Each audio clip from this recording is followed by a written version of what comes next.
we're modelling how do you create solutions. Come back to the area of creativity.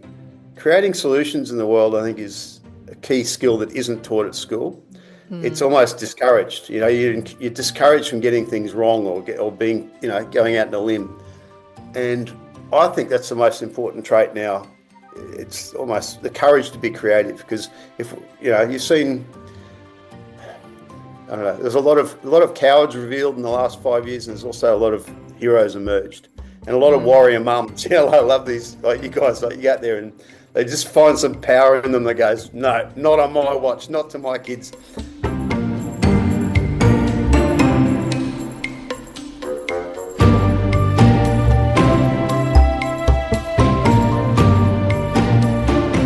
Hello, Quantifolks, and welcome to another episode of Alchemising Education, our little sister podcast of Fark the Shoulds. I am Jodi from QuantiMama. And I'm Kerri from QuantiMama. Thanks for joining us. We're delighted to be chatting with Adam Gibson from Parents with Questions, who I think probably was a voice of comfort for many of us in the last 4 years. Adam, we're absolutely thrilled that you're joining us for this conversation of Alchemising Education. Welcome. Thanks for having me. Very nice to join you both. Yeah. Mm-hmm. So I'd love for you to give a synopsis essentially of what Parents with Questions is. The title obviously is fairly self-explanatory, but it was really birthed, a good 4 years ago. I know that you've been a health advocate for, 20 odd years and really passionate about what we put in our bodies, and that obviously feeds through to our kids. But Parents with Questions became this juggernaut that I think you weren't expecting. Is that right?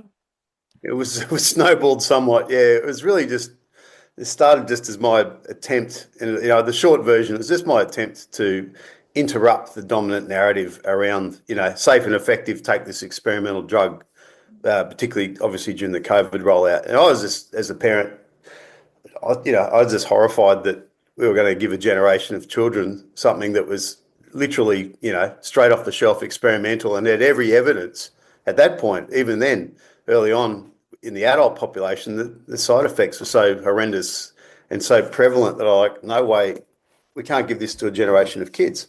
So it was just my attempt to interrupt that, and that was, as you said, a juggernaut. It was a juggernaut, it snowballed into something which was really grassroots. We just gave people, I think, we got censored, and we had limitations on every level. We were up against it on every level. And so we just went back to grassroots, which is giving everyday people tools to have more empowered conversations and tools to do more powerful things, like letterbox drop. They all wanted to go and scream at the world that something was wrong. Well, go and have an intelligent conversation about that. Here's a script on how to do it. Here's some letterbox stuff you can put in your neighbourhood. Here's how you can, organise a community meeting and put some placards up and help wake people up to what's happening. So it was just generally introducing a question and our ability, a reminder to critically think before acting. That was all. And it wasn't, it's beautifully on theme. Kerri has been Curious Kerri for many years, so she rocks the questions as well. So I think that really resonates for you, doesn't it? Totally. Yeah, I feel like we've been living in a society where parents are given everything on a plate, and without really thinking about what they're being given. It's similar to, the food that we put on our table.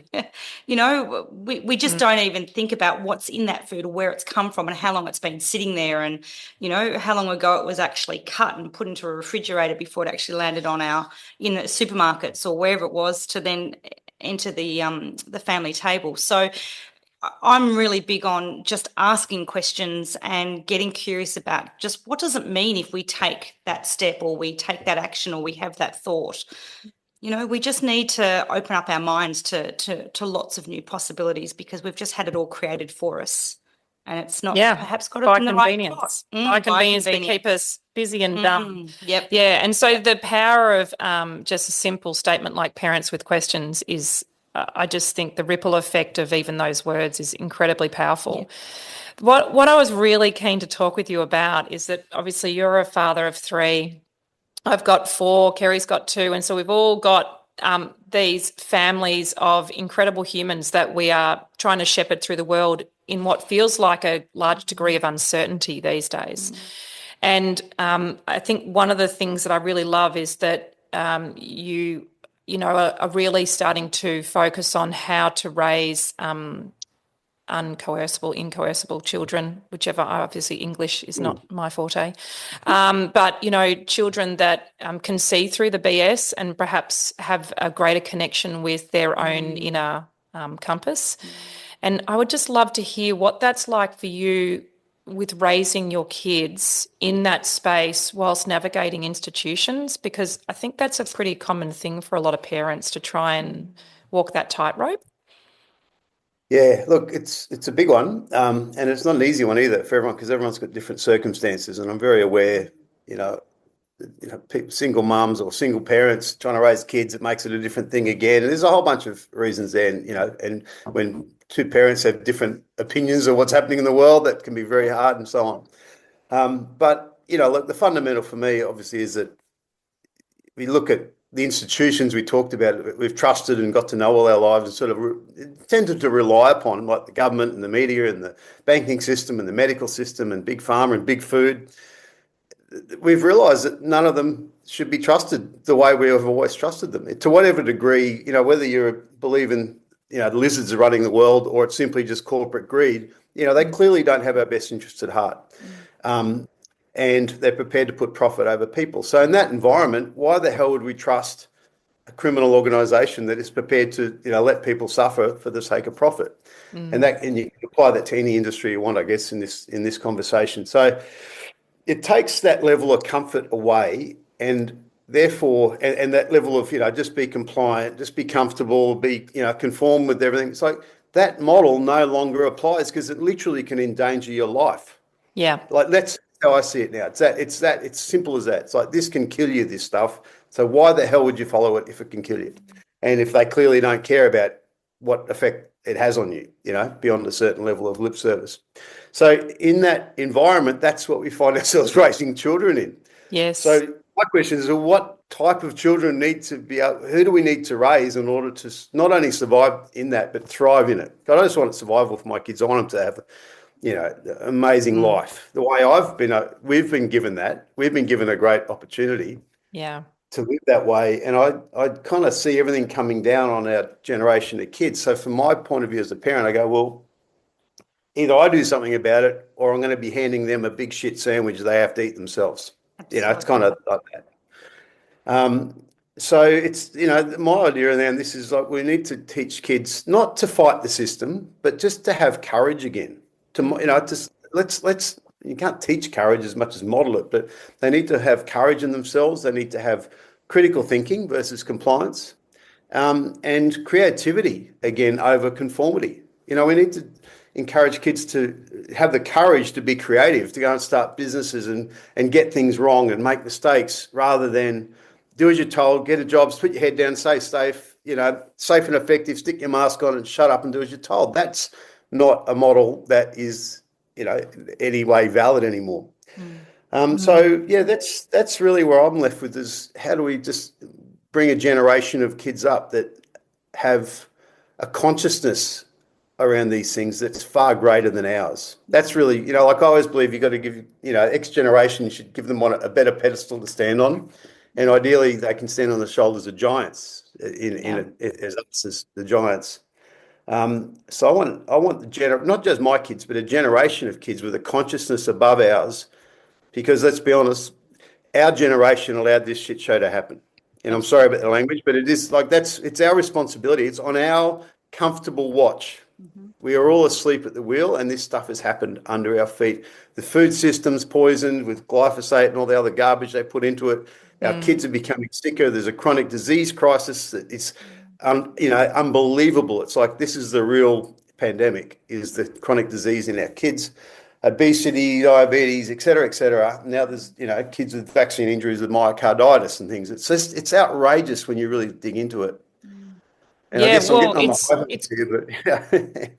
it's curious we're not outraged by it. And that's something that comes up a lot in our conversations. I find it incredible that we're not outraged. And it must be part of that control mechanism that has a spell on parents to, gaslight concerned family and friends rather than, you know, look at what's in front of them in what seems to be quite an obvious manner.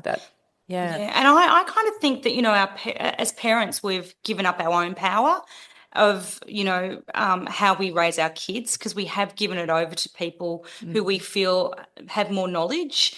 And I wonder what that does to our children when they watch us give up our power as parents in not advocating for our kids, because they learn to not advocate for themselves if we're not advocating for ourselves and for them. So we really do need to be that role model.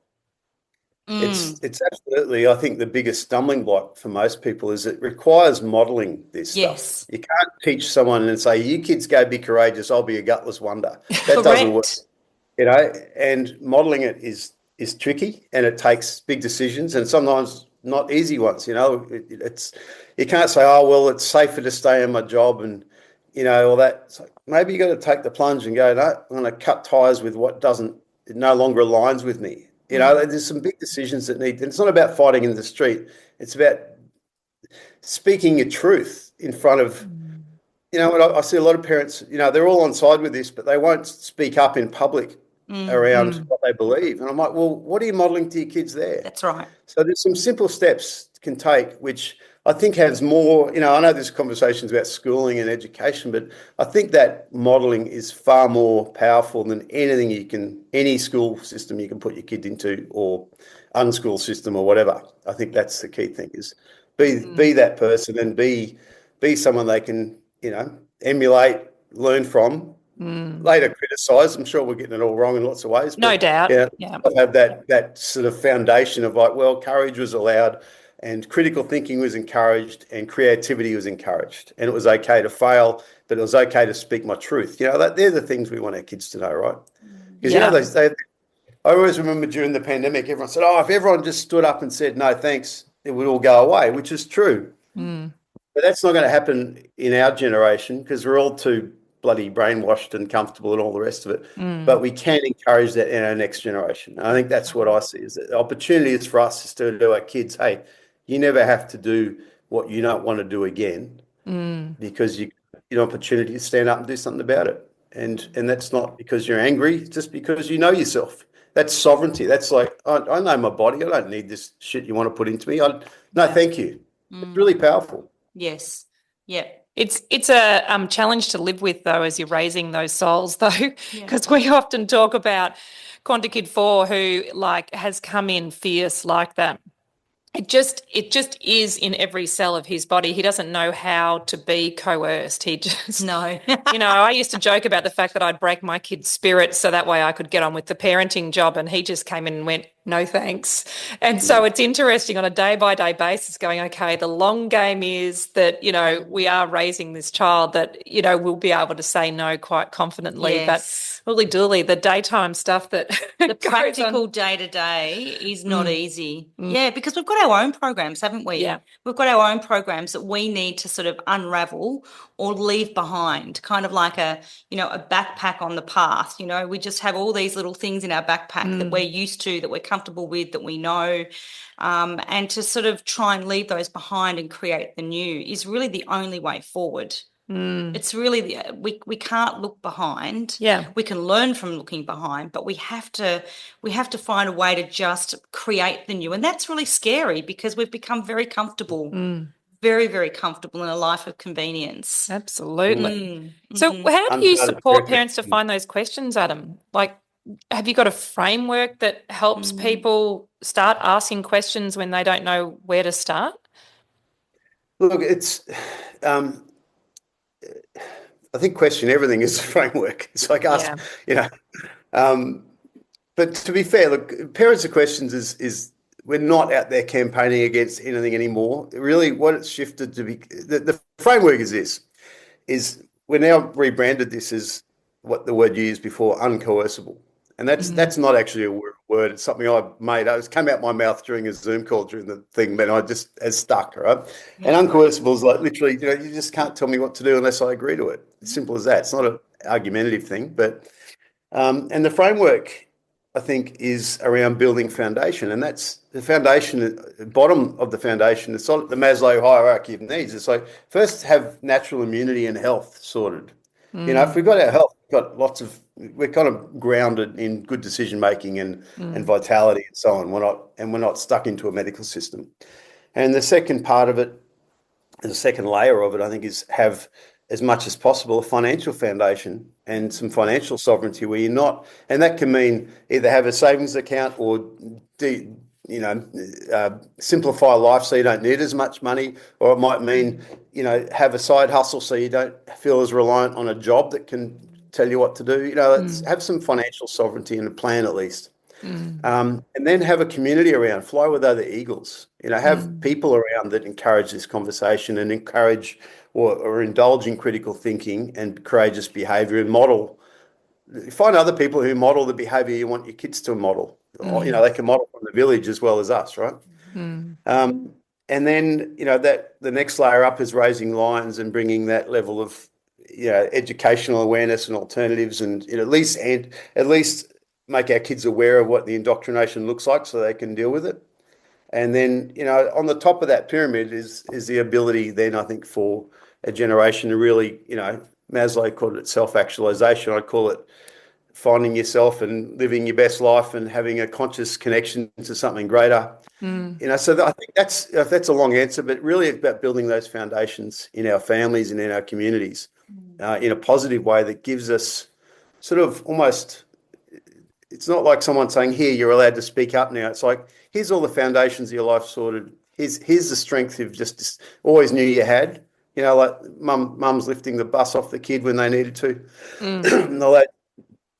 Same deal. We've got that strength there. We just need to be reminded of it gently to go, look, got some foundations around. There's a plan in place. I've got some like-minded friends around who feel the same way. And, courage is gained that way rather than in big, not necessarily in big lightning bolts. It's in incremental steps and building foundations. Sustainable I know that's change. the question. Yeah. So it's about realizing that, as you guys said early on in the piece, so what we know to be comfortable with is no longer valid. Therefore, we've got to start again and start from scratch. And okay, what are we going to throw out? What are we going to keep? And from that place, sort of critical thinking and self-awareness for parents and for all of us, I think, becomes naturally. It's not a big leap then. It's like, it's just naturally part of our lives because we question all of our lives. Finances, Absolutely. health, all of it. Let's think about the friends we have around, the people we're around, and the conversations we have, and all that. So that's what gives us courage to keep moving forward. Yeah. And I mean, it can be as simple as how we spend our downtime and how we model that. And I resonate with everything you're saying. And I think that sort of happened organically for us. Like, I tend to say that the last 4 years were a real gift because they really, they revealed the dimmer switch that was on our lives everywhere, and so then I got to choose to turn that dimmer switch back up to bring life back into its full glory, say, for want of a better term. But the flow-on effect is obviously for the kids. And it's funny because I still have conversations with people and they just go, I couldn't do what you do. And I'm like, I just started with one decision, and it's that foundational stuff. But it just must look like a mountain to people, like they can't even fathom how life would look. And I know that exactly as you say, there are always these mitigating, I don't know if there's circumstances, but, people's lifestyles, whether they're, as you say, single parents with different ideas on how to raise their kids, or estranged families.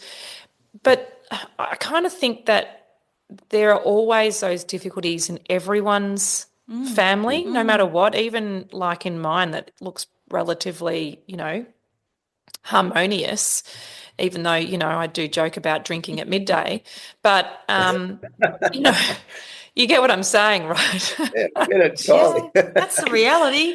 It's the daily grind. But it is like that idea of creating foundation is so potent, and that's where the access is. You just start with one and then you make a decision that kind of honors that, don't you?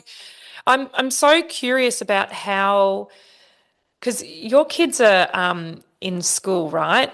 So, and this is something I toy with and I offer my kids as well.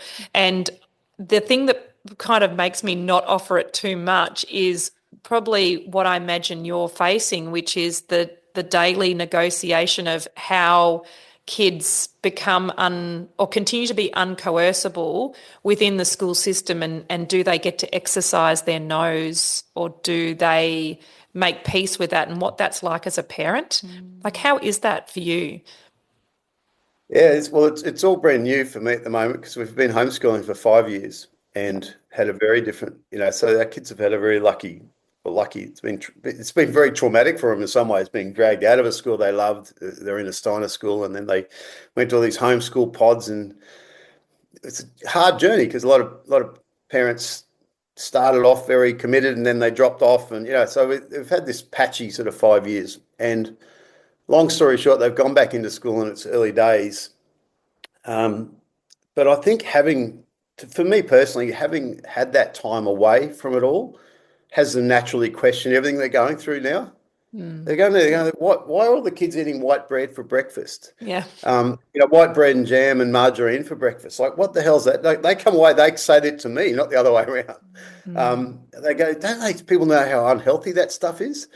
And I guess my oldest girl looks at other kids on social media, and she's not. She's been off screens basically all her life. And she goes, Dad, they're really unhappy and miserable all the time. And, they don't have any social skills. And she kind of notices. So I guess it sounds a bit judgmental, I know, and I'm cautious of that. But they notice where the indoctrination and the normal looks wrong. They go, wow, why would you do that? And I think that's just having that time away from it. So I know that's not an answer that everyone can do. But, again, it's questioning too. And they go home and go, such and such did this. And I go, what do you think about that? What do you reckon's motivating them? And, what do you think that teacher really means by that? Or, it's allowing them to come to their own conclusions, because who knows, whatever I say isn't going to make much difference. But what I ask of them, they'll come to answers that mean something for them. Yeah. So, it's a tricky. It is tricky. It's but sorry, go ahead. Sorry, I was going to say, it's interesting. In a way, I see that you've given your girls a real gift, because you've given them the experience of both. And I know that with my kids, your girls will get to see the two differences, and they'll kind of go, oh, they get to come to their own decision, as you said. I know with my son, I raised them on really good food for many, many years. And now that they're like teenagers, or 18 and 20, you kind of go, he comes home with a pizza and he's, for dinner, and I've got dinner on the table. It's like, what are you doing, mate? And he says things like, well, it's okay, Mum, because, I know what good food is. I know what eating healthy is. You've given me all of that. Now I just kind of need to test what it feels like to have the other. So, we're sort of creating that opportunity for them to sort of see both sides, so that we're not indoctrinating them into one way either. So we're sort of trying to keep them open-minded to the fact that there are different ways. People do live differently, and they can make their own choices. They just have to be happy with what they make, and they need to know that they're in control of their own choices. So, in a way, Adam, you've actually given your girls a real gift by, at the age that they're at now, that they're older, to be able to see both sides, and to then open up those opportunities for conversations when they come home. I mean, that's priceless. That's where, as parents, we love to have these conversations and to help them come up with their own, form their own opinions and their own ideas and their own desires. So, I know that some parents, we often say that, you can change your mind. You don't have to homeschool. You can do half and half. You can make it any way that suits you and your family's needs. We just need to be creative ourselves. And it goes back to us demonstrating as parents how to live life to the fullest. And sometimes it's going to be hard, and sometimes we're going to get the decisions wrong. But, we just got to try different things and figure it out for ourselves. So that's what I think, you've created for your girls, and the opportunity to really, continue, questioning it. So I think it's a gift. Yeah. Yeah, look, I agree. And look, I think something you said I want to comment on. I think a lot of, homeschooling is not, as you guys know better than ever, it's not easy necessarily. And taking that leap away from the mainstream is it's a big step, Yeah. look, for me personally, it was a simple one insofar as the school couldn't guarantee that there'd be no COVID jab bus turning up. Yep. And I went, well, they're not going. Simple as that. They're gone, So it was straightforward in that regard. But then, of course, it opens a can of worms of what's next. And so we started a number of little homeschool pods, and my wife particularly, I shouldn't say we, because she did most of it. But, we got new things happening. It's like-minded families, and there was a lot of effort going towards it, and money too. It costs a lot of money to get it going and so on. But I guess that's the point. It's like we're modeling how do you create solutions. Come back to the idea of creativity. Creating solutions in the world, I think, is a key skill that isn't taught at school. It's almost discouraged. You're discouraged from getting things wrong or being, going out on a limb. And I think that's the most important trait now. It's almost the courage to be creative, because if you've seen, I don't know, there's a lot of cowards revealed in the last 5 years, and there's also a lot of heroes emerged, and a lot of warrior mums. I love these, like you guys, like you get there and they just find some power in them that goes, no, not on my watch, not to my kids. Yeah. And they'll go out and start a school. Like people say to me, oh, there's no homeschool in my area. So go start one. That's what is needed now, is people to stand up and go and have a go at something themselves and be the leader, be the change. It's a cliche, but be the change. Because that's really what I think the kids are going to need, is that ability to go, you know what, I don't see a solution for this in the world, therefore I'll go make it. Yeah. Yeah, we really do. And that goes back to that modelling again, doesn't it? We really need to model that for them so that they know it's safe to do that, and it's safe to go out and test new waters and to try new things, and that, it may not work the first time, but, we just keep trying because we believe in that vision of what we want for them and their future. And we know that the current environment, perhaps kids aren't thriving in, that they might be surviving in, and they might be doing okay. But as you said before, you want to raise your lionesses to, thrive. And I think that's definitely what Jodes and I want for our kids as well. So it's about just, creating that for them and demonstrating that to them. Well, I mean, there's something else to do with alchemising education. I think it's really important to pick up on, and that is we're not against kids learning per se and learning in schools, but I think what has emerged, and this is the real gift of the last 5 years, is that the school institutions as they were set up don't encourage those things that you've said, exactly that, right? And there is enough of a shit show going on out there that we do need the courage to be creative, and that will feel incredibly lonely, because when you are doing that, you'll be the only one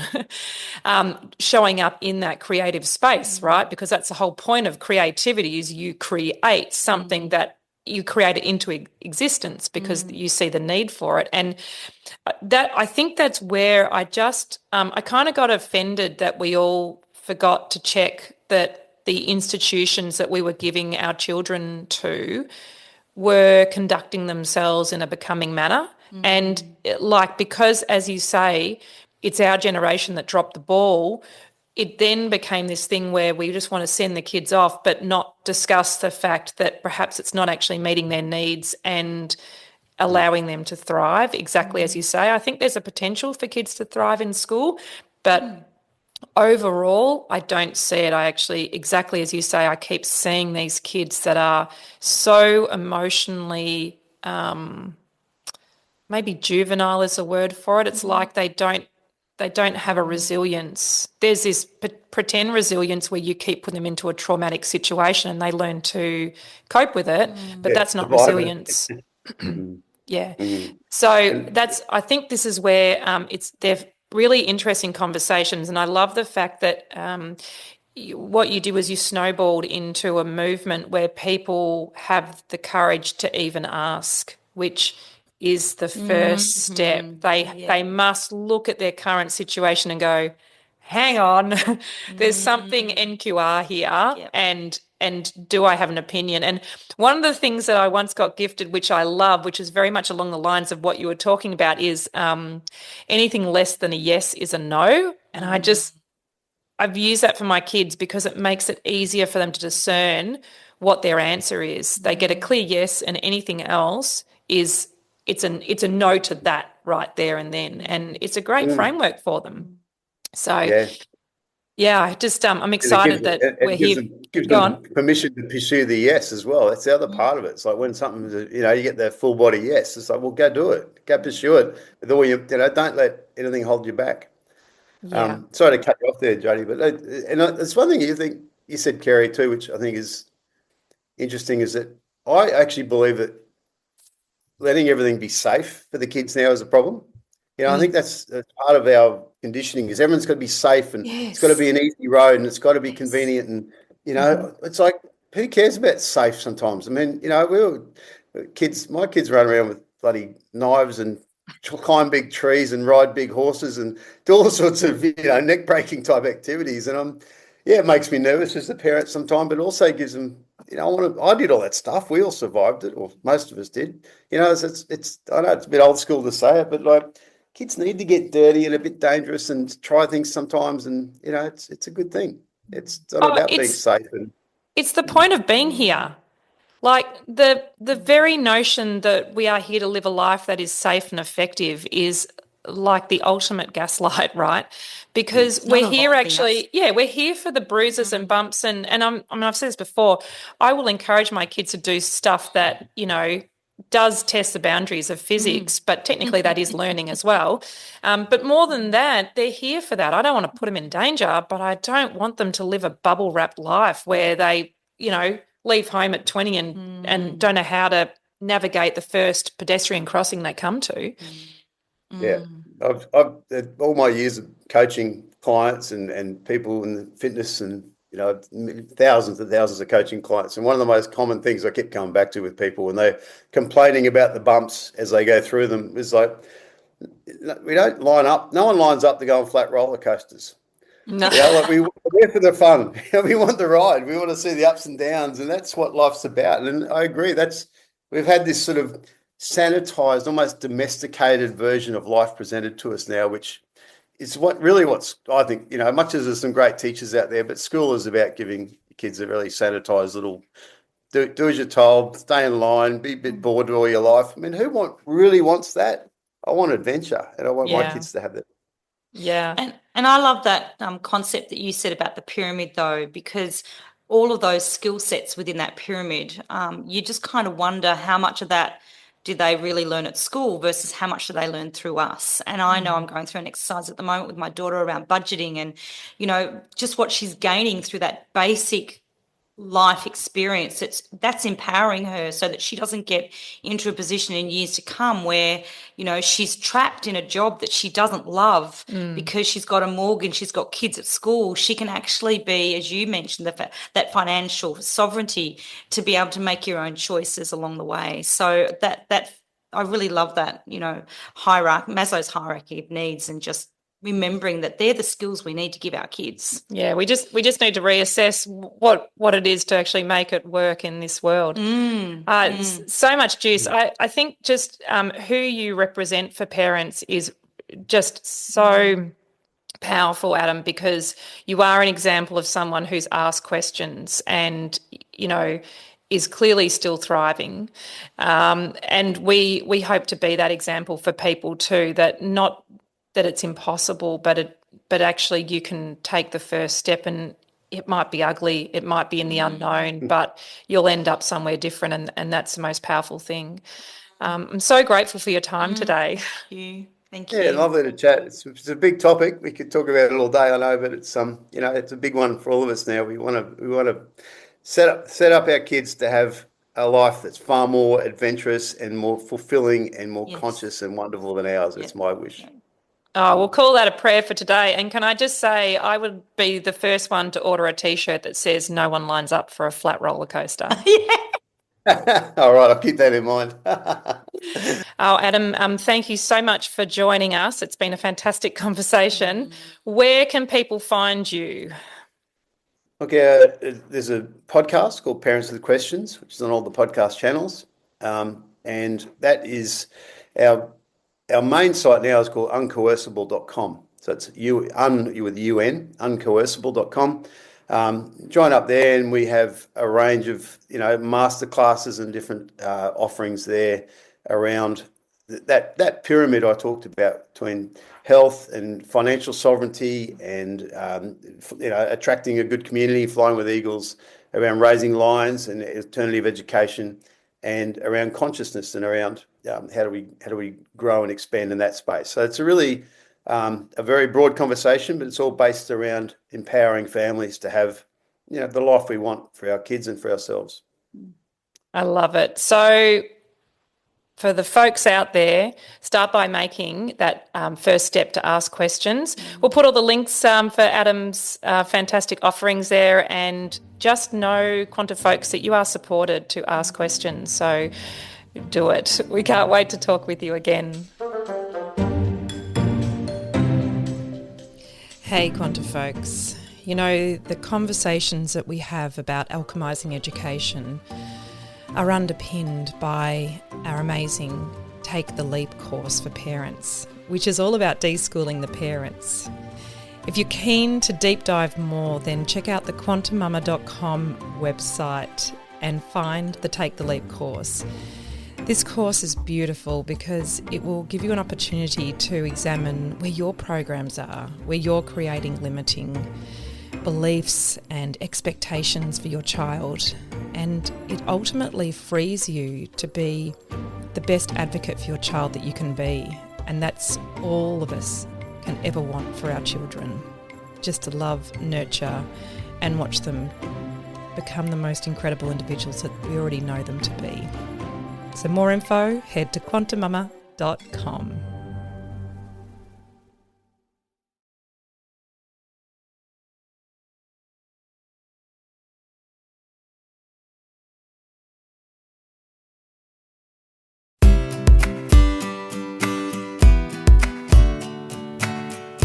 Beautiful Quanta folks. At QuantiMama, we have a mandate that we feel so passionate about. We want and we are raising the community's vibration and frequency and consciousness through parenting and birth experiences. Such incredible, transformational experiences that will shape you as a person and are the very fabric of life. Do you want to find out how to high vibe your experience even more? Then QuantiMama is your place. Head there for the High Vibe Birth course, ultimate preparation for birthing. Head there if you want to re-engage your child in the love of learning for the Take the Leap course, which is a deschooling course for parents. There's beautiful mind movies, and obviously this podcast is there, and we are here to support you. So head there for all the juice.